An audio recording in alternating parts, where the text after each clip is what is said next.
Improper axis of symmetry और alternative axis of symmetry है ना। इम्प्रॉपर एक्सिस ऑफ सिमेट्री और अल्टरनेटिव एक्सिस ऑफ सिमेट्री। देखिए improper axis of symmetry से क्या मतलब है, देखो ध्यान देना, आप समझना। आप देखो इम्प्रॉपर एक्सिस ऑफ सिमेट्री का मतलब है आपको दो ऑपरेशन एक साथ अप्लाई करना है। एक तो आपको रिफ्लेक्शन करना पड़ेगा और दूसरा आपको रोटेशन करना पड़ेगा। मतलब इम्प्रॉपर एक्सिस से मतलब है, देखो improper axis of symmetry, improper axis of symmetry से मतलब है कि दो ऑपरेशन साथ में करना है। कौन कौन से? देखो रिफ्लेक्शन, रिफ्लेक्शन, परपेंडिकुलर, रोटेशन। देखो दोनों जो ऑपरेशन है सिमेट्री ऑपरेशन, कौन कौन से? रोटेशन, रोटेशन मतलब एक्सिस लगाया और रिफ्लेक्शन मतलब प्लेन लगाया। दोनों एक दूसरे के क्या लगाओगे आप? परपेंडिकुलर। समझ में आ रहा है ना। एग्जाम्पल यहाँ पर ये देख सकते हैं, जैसे एस एन का मतलब होता है, देखो सी एन परपेंडिकुलर सिग्मा। अब यहाँ पर देखो परपेंडिकुलर से मतलब हो गया, इधर देखो आप जैसे एस एन, तो इसका मतलब है सी एन जेड। जैसे एस एन जेड लिया ना पढ़ने, जेड एक्सिस के लोग इम्प्रॉपर एक्सिस देखा, क्या मतलब है अभी क्लियर हो जाएगा थोड़ी देर में। देखो जेड एक्सिस के लोग आपने क्या लगाया? Improper axis of symmetry. तो इसका मतलब है कि सी एन जेड होगा और इसके परपेंडिकुलर जो प्लेन बनेगा जेड एक्सिस, तो प्रिंसिपल एक्सिस हो गया, मतलब जेड एक्सिस तो मेन एक्सिस हो गया ना। तो इसका मतलब है जो परपेंडिकुलर प्लेन बनेगा वो बनेगा सिग्मा एक्स वाई। तो जेड एक्सिस के परपेंडिकुलर यही जाएगा। देखो नेक्स्ट केस, जैसे मान लो एस एन वाई है, तो इसका मतलब सी एन वाई और परपेंडिकुलर प्लेन कौन सा बनेगा? वाई यहाँ पर आ गया ना, जिसका नाम सिग्मा एक्स जेड। इसी तरह से एस एन एक्स है तो परपेंडिकुलर प्लेन यहाँ पर बनेगा कौन सा? Sigma Y Z. ये होगा, ठीक है ना। अच्छा एक बात हमेशा यहाँ पर ध्यान देना कि जैसे मान लो कहीं पर ये लगा हुआ है, जैसे C N S N equal C N S N Z equal C N Z और सिग्मा एक्स वाई, तो डायरेक्शन ऑफ रीड आउट मतलब ये होती है, डायरेक्शन ऑफ रीड आउट। मतलब आपको क्या करना है कि जब इसको अप्लाई करोगे आप इस डायरेक्शन में, तो आपको पहले तो प्लेन लगाना पड़ेगा, उसके बाद आपको क्या लगाना पड़ेगा? एक्सिस। समझ में आ रहा है? पहले तो आपको क्या लगाना पड़ेगा? प्लेन, उसके बाद क्या लगाना पड़ेगा? एक्सिस। देखो ऐसा भी कर सकते हो, C N S N Z equal यहाँ पर sigma X Y dot C N Z. तो ये डायरेक्शन ऑफ रीड आउट है, direction of read out, direction of read out. इसका मतलब क्या है कि पहले आपको सी एन जेड लगाना पड़ेगा, उसके बाद क्या है? सिग्मा एक्स वाई आपको अप्लाई करना होगा, ठीक है ना। अभी देखो इम्प्रॉपर एक्सिस का मतलब क्लियर समझ में नहीं आया होगा, अभी एग्जाम्पल लेंगे सब कुछ समझ में आ जाएगा, ठीक है ना। इनका मतलब क्या है ये देखो आप, देखो इधर ध्यान देना। जैसे यहां पर मैं एक एग्जांपल के तरह इसको आपको समझाता हूं, इधर देखो सभी। जैसे मैंने यहां पर ले लिया भाई staggered ethane, staggered ethane, staggered ethane जानते हो ना। देखो इसका मैंने यहां पर बना दिया एक सोहार्स रिप्रेजेंटेशन। ये स्टैगर्ड फॉर्म का बनाना है, मतलब H H H H H H, ये हो गया। समझ में आ रहा है ना। अब देखो इसमें ये जो एक्सिस है ये प्रिंसिपल एक्सिस है या नहीं मेन एक्सिस? यही है ना एक्सिस, इसके अलोंग इसको रोटेट करेंगे अपन। समझ में आ रहा है ये एक्सिस। अब देखो सबसे पहले तो मैं यहाँ पर प्लेन लगा रहा हूँ सिग्मा एक्स वाई, तो इसको मैं जेड एक्सिस मान लेता हूँ। इसको तो क्या मान लिया मैंने? Z axis. तो देखो अपन को पता है कि यहाँ पर जो भी एक्सिस प्रेजेंट है वो यही होगी, C3 प्रिंसिपल एक्सिस। इसके परपेंडिकुलर अपन ने प्लेन लगाए, परपेंडिकुलर मतलब ये प्लेन। समझ में आ रहा है ना। तो यहाँ पर प्लेन ये लगाया, देखो वास्तव में प्लेन है ही नहीं यहाँ पर, ये हो गया sigma X Y, sigma X Y. ये प्लेन थोड़ी प्रेजेंट स्टैगर्ड में, प्रेजेंट नहीं है, फिर भी अपन ने लगा दिया। मतलब आपने एक तरह से यहाँ पर एक मिरर रख दिया। कौन से प्लेन में? एक्स वाई प्लेन में एक मिरर। जब आप यहां पर एक मिरर रखोगे तो क्या होगा? किसकी इमेज तो यहां बनेगी और इसकी इमेज यहां पर बनेगी, बनेगी नहीं बनेगी? बनेगी ना। देखो समझाने के लिए मैं यहाँ पर नंबरिंग कर देता हूँ। जैसे यहाँ पर कर दिया 1 2 3, यहाँ पर कर दिया 4 5 6, हो गया। देखो जैसे आप यहाँ पर एक मिरर रखोगे तो इसकी इमेज तो यहाँ बनेगी और इसकी इमेज कहाँ बनेगी, यहाँ पर बनेगी मिरर में। तो देखो ध्यान देना, आप समझना, ये देखो इसकी इमेज जब यहाँ पर बनेगी तो इसमें ये तो नीचे की तरफ है ना, तो ये नीचे वाला H6 तो यहाँ आ जाएगा, ये इधर वाला H5 यहाँ पर आ जाएगा, ये यहाँ का H4 यहाँ पर आ जाएगा। ये समझ में आया ना, आ गया। इसकी इमेज कहाँ पर बनेगी, इसकी इमेज यहाँ पर बनेगी, तो इसमें ये ऊपर की तरफ है। देखो ये केस है, तो ये H1 यहाँ से यहाँ पर आ जाएगा H1, ये H2 यहाँ से यहाँ आ जाएगा H2, ये H3 यहाँ से यहाँ आ जाएगा ये H3। ये समझ में आई नहीं, कोई डाउट है क्या, नहीं है ना। अब देखो ध्यान देना, समझना, देखो मुझे आइडेंटिकल कॉन्फ़िगरेशन बनाना है, ध्यान देना। अभी ये है ना, तो मुझे इससे वापस यही बनाना है, ठीक है ना, ये है, मुझे इससे वापस यही बनाना है, क्योंकि प्लेन तो आप लगा चुके हो। अब यहाँ पर इम्प्रॉपर एक्सिस चेक करने के लिए 2 ऑपरेशन करते हैं, कौन से, प्लेन और CN, CN और प्लेन, है या नहीं। इस तरह से लिखा है, इसका मतलब पहले प्लेन लगाना है उसके बाद CN। इस तरह से लिखा होता तो पहले CN लगाते उसके बाद प्लेन, ठीक है ना। अब देखो ध्यान देना, यहां पर मैं लगा रहा हूं एक्सिस, देखो इधर देखो सभी, इसे कितने डिग्री से रोटेट करो कि ये आ जाए, ध्यान देना मैंने क्या बोला, इसे कितने डिग्री से रोटेट करो कि ये आ जाए। तो देखो यहां से यहां तक का एंगल कितना है, रोटेशन का एंगल, बॉन्ड एंगल की बात नहीं करें, 120, भाई 120 पर ही तो ये यहाँ पर, ये यहाँ पर, ये यहाँ पर आएगा, आएगा नहीं आएगा। तो यहाँ से यहाँ पर रोटेशन का एंगल 120 है, और अपन को पता है कि ये जो है ये वो बीच में ही, मतलब 60। इसका मतलब अगर मैं इसको 60 डिग्री से रोटेट कर दूँ, 60 डिग्री से इसको रोटेट कर दूँ, है ना, ये बना देता, 60 डिग्री से अगर रोटेट कर दो इसको, यहाँ पर लिख दो 60 डिग्री, तो उस कंडीशन में ये यहाँ पर आ जाएगा, ये यहाँ पर आ जाएगा और ये आ जाएगा, आएगा नहीं आएगा। तो देखो ध्यान देना, ये तो ये आ गया ऊपर, देखो ये H4 तो यहाँ चला जाएगा, ये H5 यहाँ पर आ गया, ये H6 यहाँ पर आ गया। ये समझ में आ रहा है ना यार। और देखो आप पूरे मॉलिक्यूल को रोटेट करो, फिर रोटेशन नहीं करा रहे हो, मतलब पूरे को घुमाओगे तो इसके साथ ये भी घूमेगा, तो H1 ऊपर है वो उसकी जगह ये आ जाएगा, ये यहाँ वाला बीच में ये आ जाएगा और यहाँ वाला ये आ जाएगा, क्योंकि यहाँ से यहाँ तक तो 120 घूमेगा, इसका मतलब आपको तो 60 घुमाना है, तो बीच में रह जाएगा ना। तो देखो यहाँ पर ये होगा, यहाँ पर देखो ये तो H1 तो ये आ जाएगा, और ये H2 नीचे आ जाएगा, ये H2 और ये H3 यहाँ पर आ जाएगा, ये H3। कोई डाउट है कि किसी को समझ में आ गया होगा। अब देखो ये और ये इक्विवेलेंट है या नहीं है, इक्विवेलेंट कॉन्फ़िगरेशन दोनों सेम है या नहीं है, आइडेंटिकल नहीं है। आइडेंटिकल का मतलब तो आइडेंटिटी हो गया, है ना, अभी आइडेंटिकल नहीं लाना अपन को। ये दोनों देखो इक्विवेलेंट है या नहीं है, बिल्कुल। इसमें ऊपर ऊपर, ये इधर इधर, ये इधर इधर, वो तो नंबरिंग तो अपन ने समझाने के लिए किया है, तो हाइड्रोजन, ठीक है ना। देखो ये नीचे नीचे, इधर इधर इधर इधर, है या नहीं इक्विवेलेंट। इसका मतलब अगर मुझे इससे ये बनाना है तो देखो क्या करना पड़ेगा।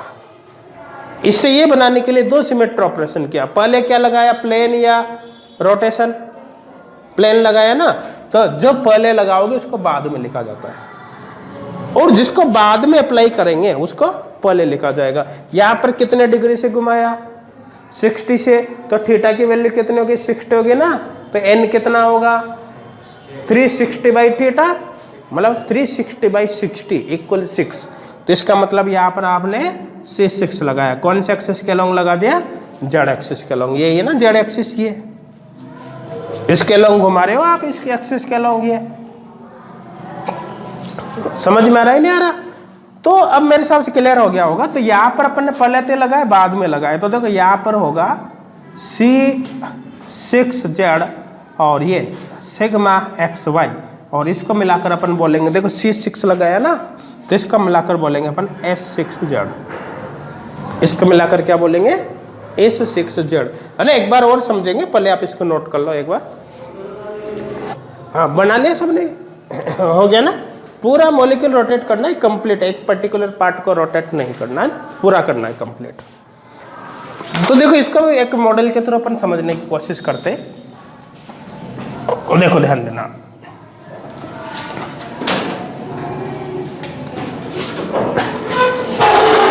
देखो सबसे पहले तो आप देखो क्या इस मॉलिक्यूल के अंदर सिग्मा XY प्रेजेंट है? नहीं है। देखो ध्यान देना, ये ऊपर जा रहा है, इसमें ऊपर है ही नहीं भैया, तो स्टैगर्ड फॉर्म है ना, ये फॉर्म ये है, देखो इधर, ये देखो आप, ये ऊपर वाला, ये आपकी तरफ वाला, ये आपसे दूर वाला, ये नीचे वाला, ये आपकी तरफ वाला, ये आपसे दूर वाला। अब इसमें कहा ये प्लेन नहीं ना, नहीं है, अपन को एक तरह जबरदस्ती लगाना है या नहीं है कोई मतलब नहीं, हमको तो मिरर रखना है यहाँ पर समझ में आ रहा है? मिरर जैसे ही आप रखोगे, रखते क्या होगा कि ये तो इधर आ जाएगा और ये इधर आ जाएगा। अभी देखो नोट करना, आप ध्यान देना, ये सबसे पहली बात स्टैगर्ड है, ये फॉर्म कौन सी है? स्टैगर्ड है, सबसे पहली बात स्टैगर्ड है, ठीक है, स्टैगर्ड फॉर्म है। और इसमें स्टैगर्ड में मैंने जो बना रखा है ना, उसमें इसको ऊपर बता रखा है, आपके तरफ जो है ना कार्बन, उसमें ये जो हाइड्रोजन उसको कहाँ पर बता रखा है मैंने? ऊपर की तरफ। क्लियर है? अब मुझे वापस यही स्ट्रक्चर लानी है, इसमें देखना है SN है या नहीं है, और ये तो कौन सा है, इम्प्रॉपर कौन सा है। देखिए इम्प्रॉपर एक्सिस जब भी आप चेक करते हो आपको दो ऑपरेशन करना पड़ेगा। कौन सा? एक तो रिफ्लेक्शन, मतलब प्लेन लगाना है। अब प्लेन प्रेजेंट है या नहीं, आपको रिफ्लेक्शन करना है, कुल मिलाकर ऑपरेशन करना है। रिफ्लेक्शन का मतलब क्या हुआ, जैसे अपन मिरर के सामने तो अपनी इमेज बनेगी ना, वो रिफ्लेक्शन के थ्रू ही तो बनी है। तो मैं यहाँ खड़ा हूँ तो इमेज उधर बनेगी, जैसे मिरर यहाँ पर रखा हुआ है, तो मेरी इमेज जितना मैं यहाँ पर मिरर से जितनी दूरी पर हो ना, उतनी दूरी पर इमेज बनेगी उधर। होगा नहीं होगा? तो आपको क्या है, एक तो रिफ्लेक्शन करना है, दूसरा रोटेशन करना है, दो ऑपरेशन करना है। यदि रिफ्लेक्शन और रोटेशन को परपेंडिकुलर अप्लाई करने पर जो रिजल्ट आता है वो इक्विवेलेंट कॉन्फ़िगरेशन आता है, तो इम्प्रॉपर एक्सिस है, और नहीं आता है तो नहीं है। तो अभी इस मॉलिक्यूल को ध्यान से देख लो, दिमाग में फिक्स कर लो, ये ऊपर है, स्टैगर्ड है, तो ये ऊपर है, तो ये मेरी तरफ वाला नीचे है, आपकी तरफ वाला ऊपर है। अब मुझे इसमें क्या देखना है? इसमें मुझे देखना है इम्प्रॉपर एक्सिस। तो पहले क्या लगा दो? प्लेन लगा दो, यहाँ पर रिफ्लेक्शन करा दो। जैसे यहाँ पर रिफ्लेक्शन कराऊंगा, रिफ्लेक्शन कराते देखो ये तो यहाँ बनेगा भाई, इसकी इमेज यहाँ पर बनेगी, इसकी इमेज यहाँ बनेगी, इसकी इमेज यहाँ बनेगी, और इसकी इमेज यहाँ बनेगी, इसकी इमेज यहाँ बनेगी, और इसकी इमेज यहाँ बनेगी। बनेगी नहीं बनेगी? मतलब ये मुझे ऐसा दिखाई देगा।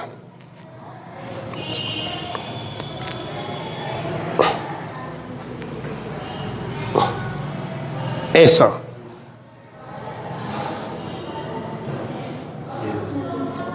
समझ में आ रहा है नहीं आ रहा? भाई जैसे ही आप क्या करोगे कि यहाँ पर रिफ्लेक्शन कराओगे, यहाँ पर आपने एक मिरर रख दिया, मिरर रखते इसकी इमेज यहाँ बनेगी नहीं बनेगी? इसकी इमेज यहाँ बनेगी, इसकी इमेज यहाँ बनेगी, इसकी इमेज यहाँ बनेगी, इसकी इमेज यहाँ बनेगी, और इसकी इमेज यहाँ बनेगी। बनेगी नहीं बनेगी? मतलब ऐसा दिखाई देगा ये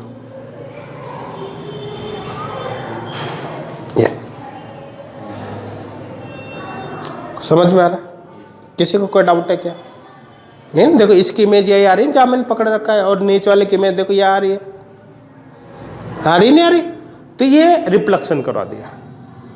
अब इसको कितने डिग्री से रोटेट करो कि ये बन जाए, इक्विवेलेंट बन जाए। इसको कितने डिग्री से रोटेट करो कि ये आ जाए? तो देखो यहाँ से यहाँ तक तो 120 है, मुझे इसको केवल ऊपर लाना है यहाँ पर, ये तो कितने डिग्री से रोटेट करूँगा? केवल 60 से। भाई अगर 120 से करूँगा तो ये आ जाएगा, तो 60 से करूँगा तो बीच में रह जाएगा ना। देखो ये, अब देखो सेम बना नहीं बना? बन गया ना। तो देखो आपने जो प्लेन लगाया, मतलब रिफ्लेक्शन कराया, वो तो ये है, और जो आप रोटेशन कर रहे हो वो इस एक्सिस के अलॉन्ग है। तो दोनों परपेंडिकुलर हुए नहीं हुए? हुए ना। तो रिफ्लेक्शन प्लस रोटेशन दोनों का रिजल्ट इक्विवेलेंट आ रहा है, इक्विवेलेंट कॉन्फ़िगरेशन आ रहा है। अगर ऐसा होता है तो इम्प्रॉपर एक्सिस है, otherwise improper axis of symmetry present नहीं है। अब क्लियर हो गया होगा? किसी को डाउट है क्या? नहीं ना, समझ में आ रहा है? अब एक बात ध्यान देना कि यहां पर ये फिक्स नहीं है कि पहले आप मिरर प्लेन लगाओ उसके बाद रोटेशन करो। आपकी मर्जी पड़े जो कर लो। अगर दो सिमेट्री ऑपरेशन एक दूसरे के परपेंडिकुलर होते हैं ना तो आप पहले किसी को भी अप्लाई कर दो, कोई फर्क नहीं पड़ता, रिजल्ट सेम आता है ना। इसको कम्यूटेटिव रिलेशन बोलते हैं, आगे पढ़ेंगे अपन। समझ में आ रहा है ना? तो देखो यहां पर तो आप परपेंडिकुलरिटी अप्लाई कर रहे हो प्लेन को, रोटेशन को, तो उस कंडीशन में फर्क नहीं पड़ता। लेकिन सुविधा के हिसाब से देखा जाए तो आप हमेशा पहले क्या लगाओगे? प्लेन लगाओगे, उसके बाद रोटेशन करोगे। आप अपोजिट भी कर सकते हो, कोई फर्क नहीं पड़ता। अपोजिट का मतलब है कि पहले जैसे आपने इधर देखो, जैसे ये दोनों भी सेम दिख रहे हैं ना, ये अब मुझे इक्विवेलेंट लाना है कॉन्फ़िगरेशन। पहले मैं इसको 60 डिग्री से रोटेट कर देता हूँ, केवल 60 से हो गया, क्योंकि यहाँ से 120 का करूँगा तो ये आएगा। 60 से रोटेट करना है तो ऊपर आ जाएगा, यह आ जाएगा बीच में, और ये यहाँ आ जाएगा बीच में। तो 60 से रोटेट करो, ये हो गया। ये तो हो गया रोटेशन। अब मैं प्लेन लगा दूँ, जैसे मैं मिरर प्लेन लगाऊंगा, लगाते ये वाला ऊपर ये आ जाएगा और ये वाला नीचे आ जाएगा, मतलब ये ऊपर ये आ जाएगा, मतलब सेम बन जाएगा। तो दोनों में सेम ही तो आ रहा है, लेकिन भाई आपको उसमें दिमाग ज़्यादा लगाना पड़ेगा। कैसे? क्योंकि आप जनरली आइडिया नहीं लगा पाओगे कि कितने डिग्री से रोटेट करो, क्योंकि रोटेशन के लिए तो भाई 360 पर कितने एंगल बनते हैं, कितने बना लो आप। लेकिन मिरर में तो एक ही पॉसिबिलिटी है ना कि आपने एक बार लगा दिया तो इधर का इधर, इधर का इधर होना है, फिर आप उतने डिग्री से रोटेट कर दो जिससे आइडेंटिकल बन जाए, तो थोड़ा आसान काम होगा, नहीं होगा? जबकि आप पहले क्या करोगे, थोड़ा सा रोटेट किया फिर प्लेन लगाया, इक्विवेलेंट नहीं बना तो फिर थोड़ा रोटेट करोगे फिर प्लेन लगाओगे, तो यही काम थोड़ी बचा है दिन भर। समझ में आ रहा है ना? बहुत सारे काम है अपने, है ना। तो मेरे हिसाब से क्या करना है कि सबसे पहले आपको क्या लगाना है? मिरर लगाना है, रिफ्लेक्शन करवाना है, उसके बाद आपको रोटेशन करना है। क्लियर हो गया होगा? अब इस मॉलिक्यूल के अंदर देखो ना तो सिग्मा एक्स वाई है क्या? जैसे ये जेड एक्सिस हो गया, प्रिंसिपल जेड एक्सिस। अब इसके अंदर सिग्मा एक्स वाई है क्या? नहीं है। फिर भी अपने रिफ्लेक्शन करवाया नहीं करवाया? सिग्मा एक्स वाई तो नहीं है, लेकिन रिफ्लेक्शन करवाया। क्या इसके अंदर C6 है?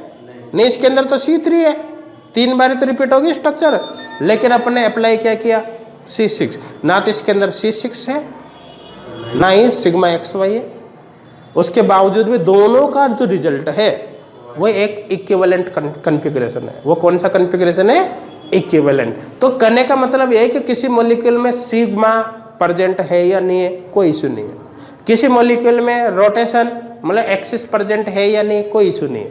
प्रेजेंट हो या नहीं हो कोई फर्क नहीं पड़ता। लेकिन यदि दोनों का रिजल्ट रिफ्लेक्शन प्लस रोटेशन, दोनों का रिजल्ट इक्विवेलेंट कॉन्फ़िगरेशन आता है तो improper axis of symmetry, otherwise नहीं है।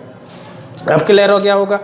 समझ में आ रहा है ना? तो इस मॉलिक्यूल में देखो, इस मॉलिक्यूल में इसकी बात कर रहा हूं मैं, इस मॉलिक्यूल में ना तो सिग्मा एक्स वाई है भाई, ना इसके अंदर C6 है, ये भी नहीं, C6Z दोनों ही नहीं है, लेकिन इसके अंदर S6Z प्रेजेंट है।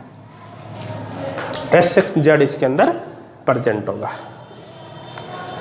डायरेक्शन आप कोई सी भी रख सकते हो, अपोजिट भी कर सकते हो, लेकिन मैं जनरली क्वेश्चन सॉल्व करते समय आप हमेशा पहले प्लेन लगाओ, उसके बाद एक्सिस, उससे क्वेश्चन सॉल्व करते समय आपका टाइम बचेगा। क्लियर हो गया होगा? ठीक है ना? अब एक बात समझना, देखो इसके अंदर प्रिंसिपल एक्सिस कौन सी है? प्रिंसिपल एक्सिस जेड एक्सिस है, और कौन सी है? C3 है या नहीं? और इम्प्रॉपर एक्सिस कौन सा आ रहा है? S6।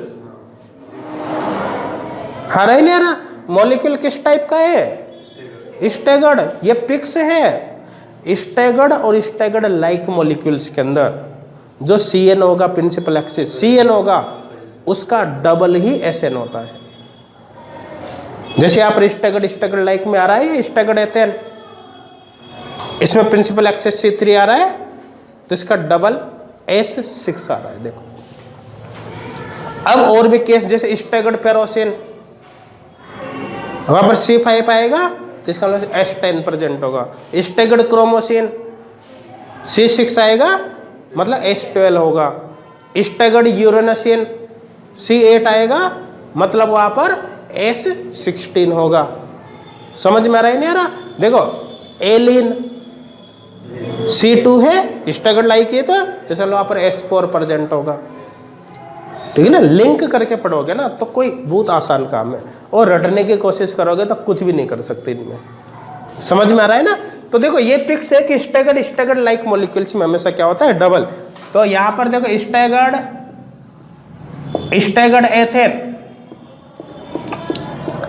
एथेन में भाई C3Z है तो यहां पर S6Z होगा। ठीक है ना, करने का मतलब एक कॉन्सेप्ट यहां पर बन गया अपने पास है। देखो for staggered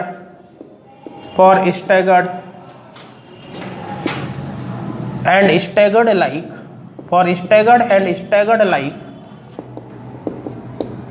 molecules, for staggered and staggered like molecules. देखिए यहाँ पर जो CN होगा उसका डबल SN होगा, CN होगा उसका डबल SN मतलब S2N यहाँ पर आएगा, यह होगा। समझ में आ रहा है? एग्जाम्पल यहाँ पर देख सकते हैं, जैसे भी बात करें अपन ने किसकी, स्टैगर्ड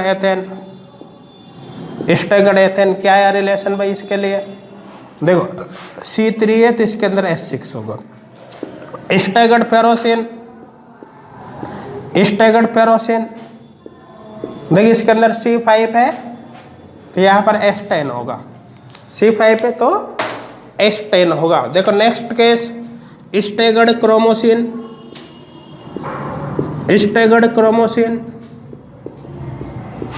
देखो स्टैगर्ड क्रोमोसिन में यहाँ पर क्या होगा, देखो C6 होगा तो S12 होगा। देखो नेक्स्ट स्टैगर्ड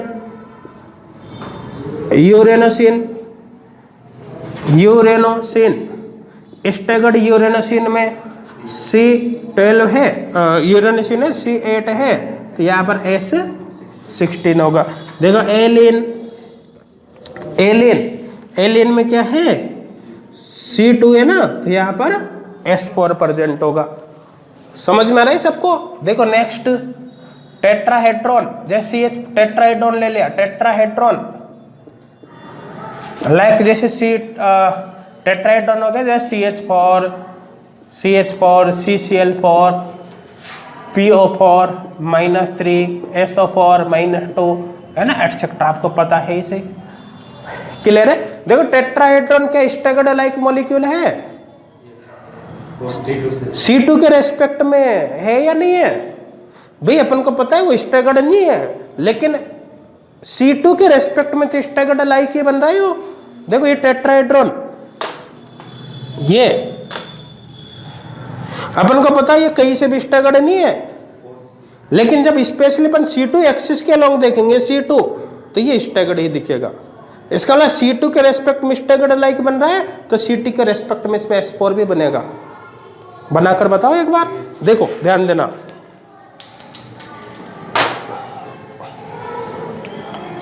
देखिए इसमें समझना आप, ये दो मॉलिक्यूल यहाँ पर ले रहा हूं, इसमें लगा दूंगा, है ना। देखो ये दो मॉलिक्यूल यहाँ पर ले रहा हूं, देखो ये है C2 है या नहीं है? ये C2 है ना, है। अब इस C2, ये तो प्रिंसिपल है, C2 हो गया। अब इसके अलोंग स्टैगर्ड दिख रहा है ना। अब देखो इसमें क्या करूं मैं, सबसे पहले रिफ्लेक्शन करा दूं।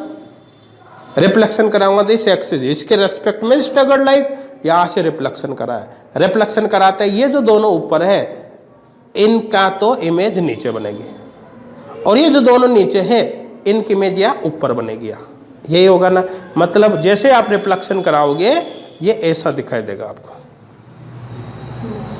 हो गया ना। इन दोनों के तो नीचे देखो, ये मैंने पकड़ा रखी है जो, और इन दोनों के ऊपर मतलब ये वाली, हो गया। रिफ्लेक्शन का प्लेन कौन सा, ये है ना, तो इसका परपेंडिकुलर कौन सा होगा, ये होगा। इसको कितने डिग्री से रोटेट करो इस एक्सिस के अलोंग कि इक्विवेलेंट मिल जाए। देखो ध्यान देना, समझना। अभी ये क्लियर हो रहा है सबके?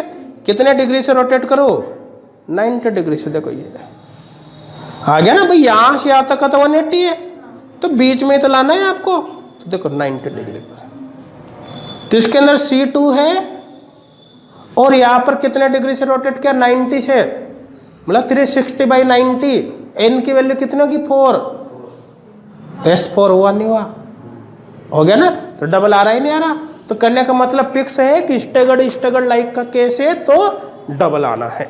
अब समझ में आ गया होगा, ठीक है ना। तो देखो इसके अंदर कितने S4 होगी, 3, क्योंकि C2 3 बने ना, C2 के रेस्पेक्ट में तो S4 बन रही है, तो जितने C2 उतनी S4 बनेगी। तो कितनी बनेगी, 3। तो इसके अंदर देखो 3C2 है ना, तो इसके अंदर 3S4 बनेगी। देखो टेट्राहेड्रॉन स्टैगर्ड लाइक है अलोंग द C2 एक्सिस, समझ में आ रहा है। तो देखो ये हो गया स्टैगर्ड लाइक, ये हो गया along the C2 axis, along the C2 axis. C2 axis के अलोंग स्टैगर्ड लाइक बन रहा है, इसलिए अपन ने ऐसा बोल दिया। ये बना रखा है बेटा, सबने बना रखा है ना। देखो और केस देखे, देखो नेक्स्ट ऑक्टाहेड्रॉन,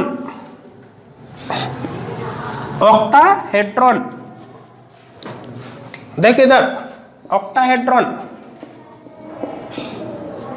ऑक्टाहेड्रॉन एग्जाम्पल देखे, जैसे SF6 ले लिया। देखो ऑक्टाहेड्रॉन स्टैगर्ड लाइक है या नहीं है। ऑक्टाहेड्रॉन में कौन कौन सी सिमेट्री एक्सिस है, C4, C2, C3 है या नहीं, C4 है, C3 है, C2 है या नहीं है। देखो C4 कितने हैं, 3, C3 4, C2 6, ये कॉर्नर टू कॉर्नर है, ये हो गया ना 6 है ना, फेस टू फेस हो गया, ये 6 है ना, ये तो सही है। देखो 3 का डबल 6 है, 3 का डबल 6 है, 6 ऑक्टाहेड्रॉन में कॉर्नर होता है, मतलब ये तो हो गया कॉर्नर टू कॉर्नर है या नहीं है। और देखो ये 4 का डबल 8 ऑक्टाहेड्रॉन में पेश होता है, तो पेश टू पेश हो गई, पेश टू पेश सब समझा रखा है ना। और 6 का डबल हो गया 12 ऑक्टाहेड्रॉन में एज होती है, तो ये एज टू एज हो गई, एज टू एज। अब देखो ध्यान देना, आपको देखना है स्टैगर्ड लाइक किस एक्सिस के अलोंग है, C3 के रेस्पेक्ट में। पेश टू पेश बनाकर बताओ, चलो मैं एक मॉडल बनाकर बताता हूँ आपको। ये रन बेटा, ये फेस इसमें कितने, 3 का डबल 6 है ना, तो ऑक्टाहेड्रॉन में देखो 6 बेटा कॉर्नर ही तो है। हाँ ऑक्टाहेड्रॉन में 6 कॉर्नर ही तो होते हैं। अभी बता रहा हूँ मैं, मॉडल बना रहा हूँ, आप शांति रखो, देखो ना। हाँ चलो इधर देखो सभी,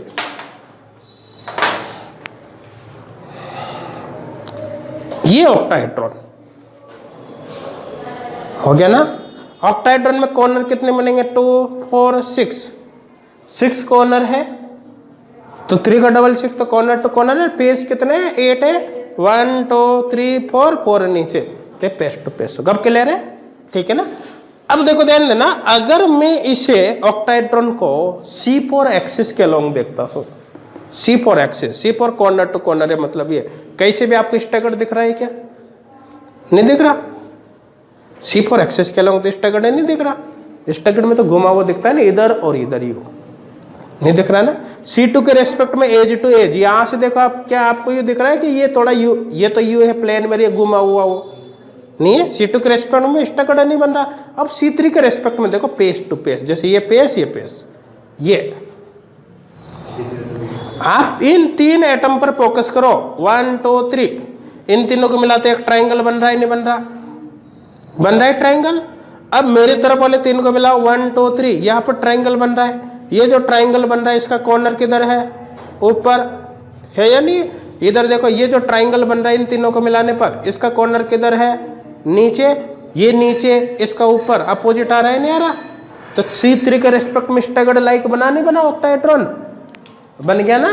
तो देखो यहाँ पर ये बना, अगर बना के भी बता तो इस तरह से कर सकते हैं, जैसे ऊपर वाला यहाँ पर और ये यहाँ, मतलब ये पहले बना देता हूँ,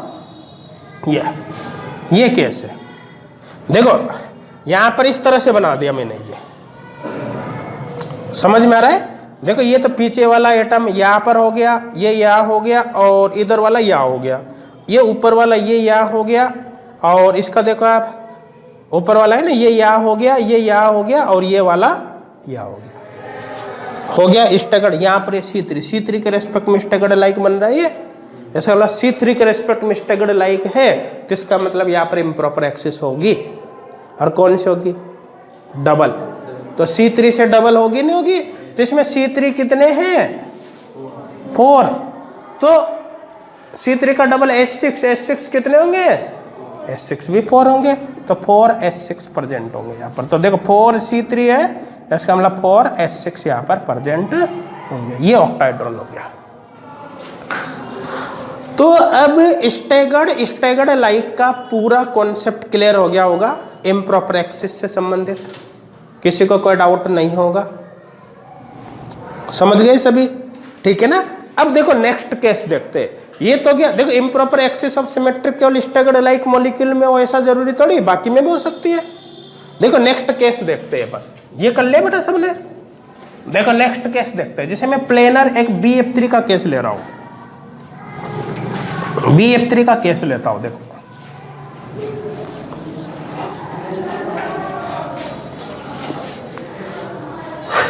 BF3 ट्राइगोनल प्लेनर होता है ना, तो देखो यहां पर ये हो गया, ये ट्राइगोनल प्लेनर। समझ में आ रहा है यहां तक? अब देखो ये इसमें प्रिंसिपल एक्सिस C3, ये तो प्रिंसिपल एक्सिस है, समझ में आ रहा है ना। और इसके परपेंडिकुलर या हॉरिजॉन्टल प्लेन हो गया सिग्मा H, है या नहीं? और 3 इसमें सिग्मा VB, वो सब अपन बात कर चुके हैं। ठीक है ना। मुझे इस मॉलिक्यूल के अंदर इम्प्रॉपर एक्सिस चेक करनी है या नहीं है। इम्प्रॉपर एक्सिस का मतलब क्या है? Reflection perpendicular rotation. भाई इम्प्रॉपर एक्सिस का मतलब क्या है? Reflection perpendicular rotation.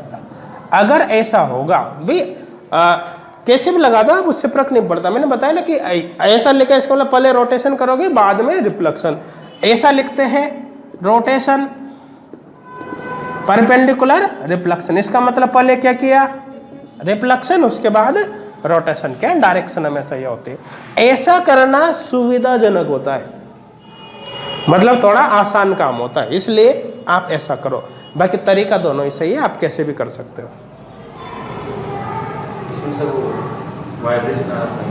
समझ में आ रहा है नहीं यहाँ तक? कोई डाउट तो नहीं ना? अब देखो ध्यान देना, आप यहां तक क्लियर है? हो गया ना। देखो BF3 मॉलिक्यूल की बात करें तो ये है BF, ये केस हो गया भाई। ठीक है ना। अब देखो सबसे पहले मैं यहाँ पर लगा रहा हूँ सिग्मा XY। देखो ये प्रिंसिपल एक्सिस हो गया ना, इसको मैं C3Z मान रहा हूँ प्रिंसिपल को। तो Z एक्सिस के परपेंडिकुलर प्लेन लगा दो पहले, तो सिग्मा XY प्लेन लगा दे। सिग्मा XY एक्चुअली यहाँ पर सिग्मा H हो गया। देखो आप, ये प्रिंसिपल एक्सिस इसके परपेंडिकुलर है। हो रहा है नहीं हो रहा? जब मैं ये प्लेन लगाऊंगा, यहाँ पर नंबर डाल रहा हूँ मैं 1 2 3, तो देखो ये कटता हुआ निकल जाएगा ना, पूरा सारे एटम कटेंगे, फ्लोरीन बोरोन फ्लोरीन सब कटेंगे नहीं कटेंगे? तो देखो बिल्कुल जैसे आप इस पे मिरर लगाओगे वापस यही बन जाएगा। चेंज होगा क्या? कुछ चेंज नहीं होगा, एज इट इज बनेगा। देखो ये F1, यहाँ पर F2 और F3 ये होगा नहीं होगा? ये समझ में आया? यहाँ पर चेंज क्यों नहीं हुआ? क्योंकि यहाँ तो भाई प्रत्येक एटम कटता हुआ निकला है। जैसे ये केस देखो, ये स्क्वायर प्लेनर। अब मैं यहाँ से ये प्लेन लगाऊंगा तो सारे एटम बॉन्ड सब कटते हुए निकलेंगे ना, तो इसका इमेज नीचे बनेगी, नीचे वाले के ऊपर बन जाएगी। भाई ये आधा हो गया एटम, तो इस आधे के नीचे वाले के ऊपर, ऊपर वाले के नीचे, तो यही तो बन गया वापिस। समझ में आ रहा है? तो देखो यहाँ पर यह बन गया। अब देखो नेक्स्ट केस, ये लिख रखा है ना इधर वाला। देखो इसको कितने डिग्री से रोटेट करो कि इक्विवेलेंट कॉन्फ़िगरेशन बने? 120 डिग्री along Z एक्सिस। कहने का मतलब एक तरह से मैं C3 लगा रहा हूँ, C3Z। तो जेड एक्सिस के अलॉन्ग 120 से रोटेट करूंगा तो आप इसे यही बनेगा। तो देखो ध्यान देना, ये एफ बी एफ एफ। अब देखो 120 से रोटेट किया तो 1 यहाँ पर आ जाएगा, 2 यहाँ पर, 3 यहाँ पर आ जाएगा। तो देखो ये 1 तो यहाँ आ गया भाई, यहाँ का 2 यहाँ आ गया, यहाँ का 3 यहाँ पर आ गया। ये दोनों इक्विवेलेंट है या नहीं है या नहीं इक्विवेलेंट? तो देखो ये दोनों इक्विवेलेंट है। अब आपने पहले क्या अप्लाई किया, सिग्मा एक्स वाई, जो पहले अप्लाई करोगे उसको बाद में लिखोगे, जो बाद में अप्लाई करोगे उसको पहले लिखोगे। इसका मतलब यहाँ पर क्या हो रहा है, C3Z, ठीक है ना। और ये पहले अप्लाई किया उसको बाद में लिखो सिग्मा एक्स वाई। और देखो यहाँ पर कितने डिग्री से रोटेट किया, 120, तो 360/120, एन की वैल्यू कितने हो गए, 3। तो इसका मतलब होगा यहाँ पर S3Z। समझ में आ रहा है? तो प्लेनर मॉलिक्यूल BF3 के अंदर इम्प्रॉपर एक्सिस आया नहीं आया, है इम्प्रॉपर एक्सिस, लेकिन इसके अंदर देखो जो C3 है, CN है, वही SN है, यहां पर डबल नहीं आ रहा।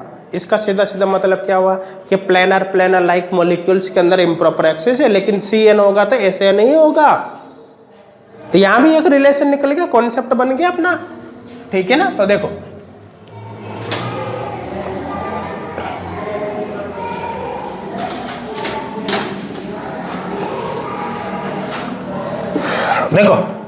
For planar and planar like molecules, planar like molecules, देखो for planar and planar like molecules, planar like molecules के लिए क्या रिलेशन होगा। हाँ देखो यहाँ पर होगा CN, चलो करो आप, मैं इंक डाल लेता हूँ इसमें। हो गया नहीं यहाँ तक? तो देखो planar and planar like molecules के लिए जो CN होगा ना, वही SN होता है। मतलब CN Z है तो SN Z होगा, CN X है तो SN X होगा। समझ में आ रहा है? एग्जाम्पल यहाँ पर देखिए अपन, जैसे अपन अभी बात कर रहे थे किसके, BF3 के। BF3 में देखो C3 है ना, तो S3 होगा। समझ में आ रहा है? नेक्स्ट केस जैसे अपन देखे NiCN4 2-, देखिए इसके अंदर क्या होगा, C4 है तो इसमें S4 भी होगा। जैसे बेंजीन ले, बेंजीन C6H6, बेंजीन में क्या है, C6 है ना, तो S6 होगा। जैसे इक्लिप्स्ड एथेन ले लो, इक्लिप्स्ड एथेन, देख इक्लिप्स्ड एथेन, इक्लिप्स्ड एथेन में क्या है, देखो C3 है तो S3 हो गया। देखो स्टेगर्ड में तो C3 से डबल आ रहा था क्योंकि स्टेगर्ड लाइक हो गया था, लेकिन इक्लिप्स्ड में तो प्लेनर लाइक का केस है, वो है या नहीं। प्लेनर लाइक हॉरिजॉन्टल प्लेन आ गया ना अगर किसी में, तो प्लेनर लाइक में आ जाता है मॉलिक्यूल। तो यहां पर क्या हो गया, C3 है तो S3। जैसे एक इधर बना दो, ये लिख रखा है ना। जैसे अपन बात करें, देखो इक्लिप्स्ड क्रोमोसिन, देखो इक्लिप्स्ड क्रोमोसिन, इक्लिप्स्ड क्रोमोसिन में क्या है, देखो C6 है ना, यहाँ पर S6 होगा। देखो और देख सकते हैं इक्लिप्स्ड यूरेनोसिन, इक्लिप्स्ड यूरेनोसिन, इसके अंदर क्या है, देखो C8 है तो यहाँ पर S8 होगा। समझ में आ रहा है? देखो ध्यान देना, अपन बात करें जैसे टेट्राहेड्रॉन, टेट्राहेड्रॉन में तो भाई है ही नहीं, प्लेनर लाइक बनता ही नहीं है। ऑक्टाहेड्रॉन, देखो अगर सिग्मा H आ गया ना, ध्यान देना, किसी मॉलिक्यूल में सिग्मा H आ गया तो उस सिग्मा H के रेस्पेक्ट में वो प्लेनर लाइक कहलाएगा।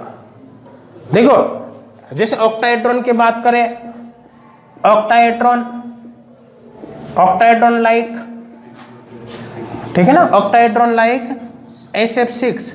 देखो इसमें 3 सिग्मा H है या नहीं है, देखो इसमें C4 के अलोंग ये प्लेनर लाइक बन रहा है ऑक्टाहेड्रॉन। इधर देखो सभी, ये C4 है या नहीं है, कॉर्नर टू कॉर्नर, ये principal axis C4 corner to corner, इसके परपेंडिकुलर या हॉरिजॉन्टल प्लेन, तो प्लेनर लाइक में आएगा ना, किसके रेस्पेक्ट में, C4 के रेस्पेक्ट में। तो प्लेनर लाइक आएगा तो CN है तो SN होगा, तो इसका मतलब C4 है तो S4 होगा, नहीं होगा। आप ऐसे देख लो, जैसे पहले ये रिफ्लेक्शन करवाया, रिफ्लेक्शन कराते ये यहाँ पर, ये यहाँ पर आएगा, और ये तो जाके जा ही रहेंगे। मतलब कुल मिलाकर यही बन जाएगा ना वापिस। जैसे रिफ्लेक्शन कराओगे, रिफ्लेक्शन कराते ये यहाँ आ गया, ये यहाँ आ गया, ये जाके जा ही रहेंगे, इससे तो वापस यही बन गया।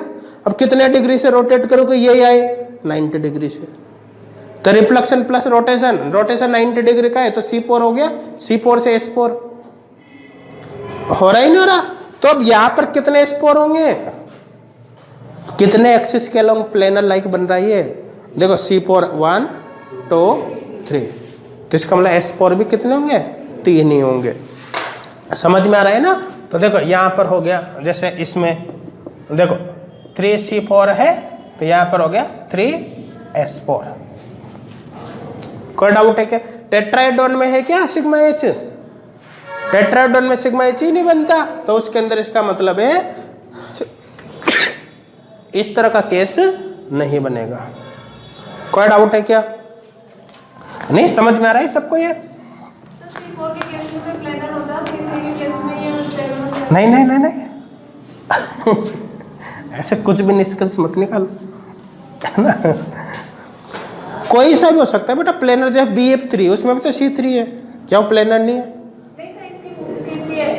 अच्छा पर्टिकुलर ऑक्टाहेड्रॉन की, हाँ पर्टिकुलर ऑक्टाहेड्रॉन की बात करोगे तो C3 के रेस्पेक्ट में स्टैगर्ड लाइक है, ठीक है ना, और C4 के रेस्पेक्ट में प्लेनर लाइक बन रहा है।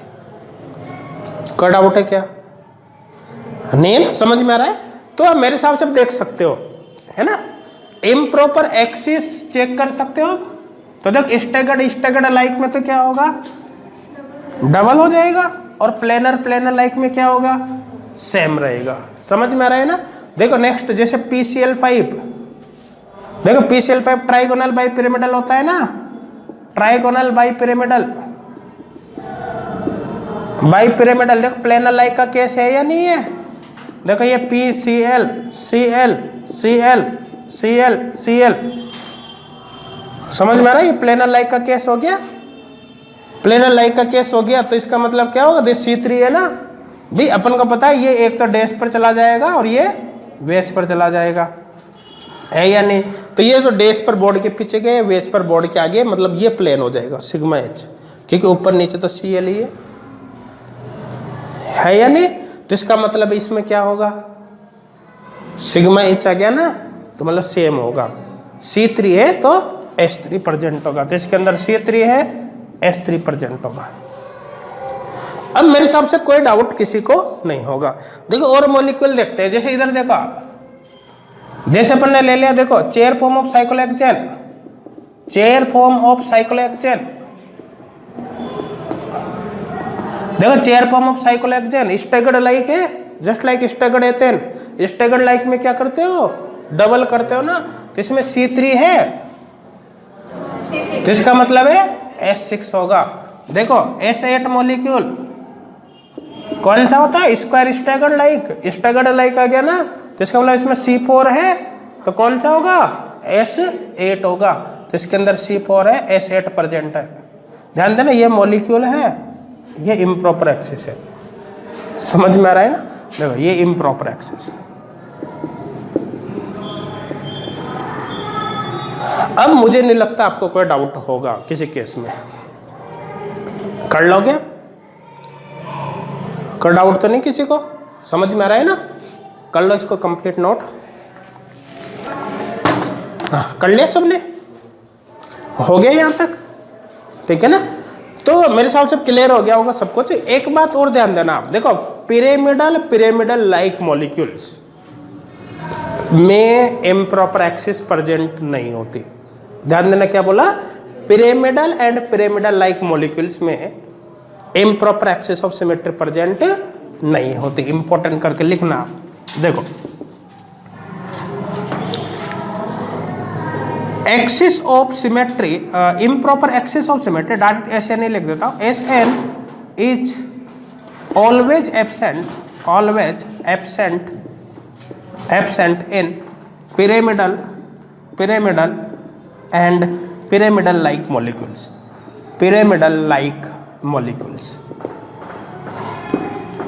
लाइक मॉलिक्यूल इनमें SN हमेशा एब्सेंट होते हैं।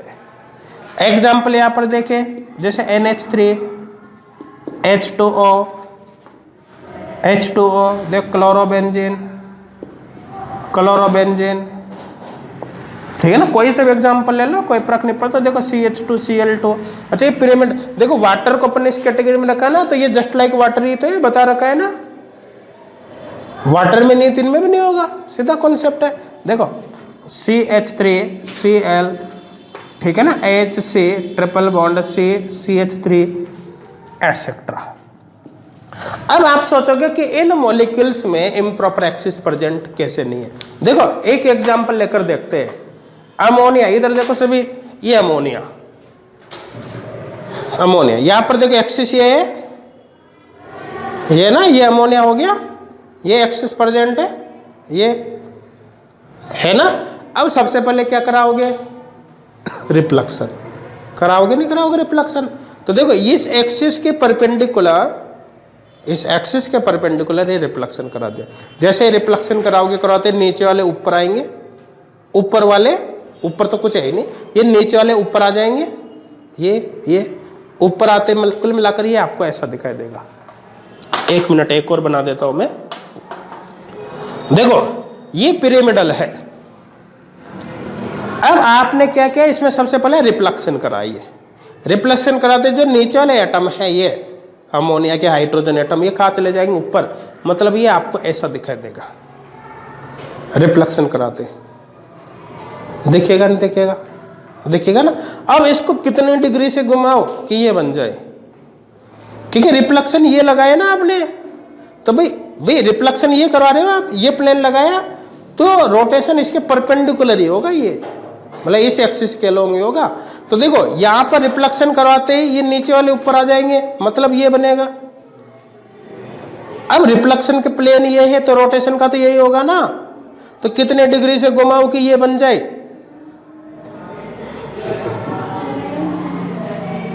है ना। दोबारा समझ, इसको भूल जाएंगे ना। फिर देखो आप इसमें रिफ्लेक्शन कराएंगे, रिफ्लेक्शन कराते यही बनेगा। अब इसको कितनी डिग्री से घुमाओ कि ये बन जाए, घुमाते रहो पूरे दिन बैठ के, कभी भी नहीं बनेगा। क्यों, क्योंकि इसमें नीचे, इसमें ऊपर है। समझ में आ रहा है। अब आपके दिमाग में ये आ सकता है कि भाई हम रिफ्लेक्शन के लिए यही प्लेन क्यों चूज करें, मत हम तो यू लगाएंगे, यू लगा लो, लगाए। चलो अगर आप ये मिरर लगाओगे तो एटम यहाँ पर, ये यहाँ पर बनेगा, मतलब यही बनेगा सेम। समझ में आ रहा है ना, हो गया रिफ्लेक्शन का काम। अब रोटेशन करें तो आपने प्लेन भाई कौन सा लगाया, ये वाला, तो इसका वाला रोटेशन इसके परपेंडिकुलर कराओगे ना, ये कराना पड़ेगा। अब ये रोटेशन कराओ आप, यू जैसे रोटेशन कराओगे, देखो ये इसको घुमाते ही रहो, ये तभी बनेगा सेम जब 360 पर घुमाओ। अगर 360 वाला केस को कंसीडर नहीं करते, क्योंकि उस कंडीशन में तो सब कुछ सेम आएगा इसे। तो मेरे हिसाब से क्लियर हो गया होगा। देखो ये आपकी इच्छा है कि आप कैसे लगा रहे हो, यू फिक्स नहीं कि हमने प्लेन यही लगाएंगे और रोटेशन इस तरह से करेंगे। आपकी मर्जी पड़े जो करो, कंडीशन एक है, कौन सी, रिफ्लेक्शन रोटेशन परपेंडिकुलर होना चाहिए, और दोनों का रिजल्ट यदि इक्विवेलेंट आता है तो इम्प्रॉपर है, अदरवाइज नहीं है। तो आप यू नहीं कि हम रिफ्लेक्शन यही क्यों करवाएंगे, हम तो ये करवाएंगे, ये करवा लो, लेकिन फिर ये करवाओगे तो इसके परपेंडिकुलर एक्सिस यही लगेगा। समझ में आ रहा है ना।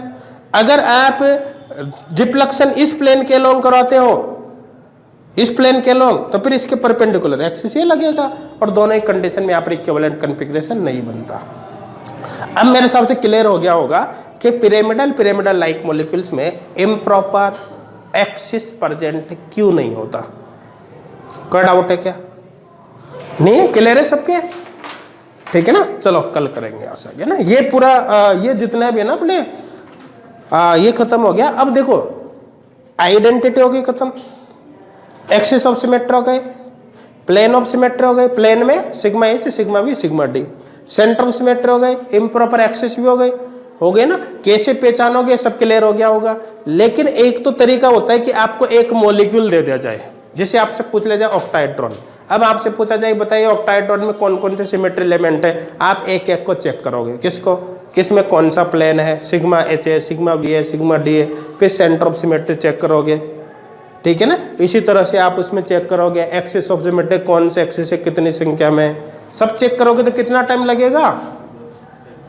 जो BF3 मॉलिक्यूल है, अब BF3 मॉलिक्यूल ट्राइगोनल प्लेनर हो गया, तो आप देखोगे उसके अंदर आइडेंटिटी प्रेजेंट है, C3 प्रेजेंट है, 3C2 प्रेजेंट है, सिग्मा H प्रेजेंट है, सेंटर ऑफ सिमेट्री एब्सेंट है, समझ में, 3 सिग्मा V है, उसमें S3 प्रेजेंट है या नहीं। तो एक तो तरीका है कि आप एक एक सिमेट्री एलिमेंट्स को चेक करो 1 बाय 1 मॉलिक्यूल के अंदर, भाई उसमें कितना टाइम लगेगा ना। तो अपन क्या करेंगे कि नेक्स्ट क्लास के अंदर, कल के क्लास में हम कैटेगरी बना देंगे, ठीक है ना, कि इस कैटेगरी के मॉलिक्यूल्स में ये सिमेट्री एलिमेंट होगा। तो आपको क्या करना पड़ेगा केवल कि आपको केवल एक मॉलिक्यूल जब भी आपके सामने आएगा, और आपको केवल ये डिसाइड करना है कि उस मॉलिक्यूल को किस कैटेगरी में रखें। जैसे ही मॉलिक्यूल की कैटेगरी आपको पता चलेगा, आपको सारे सिमेट्री एलिमेंट देखते ही पता चल जाएगा। हाँ, तो ये मान के चलो कि कल की क्लास बहुत ही ज़्यादा इम्पोर्टेंट है, समझ में है ना। वो करने के बाद फिर सीधा अपन चलेंगे पॉइंट ग्रुप पर, है ना। ये सब आ गया, पॉइंट ग्रुप में कुछ भी नहीं, देखते ही पता चलेगा किस मॉलिक्यूल का क्या है, ठीक है ना। चलो कल करते हैं।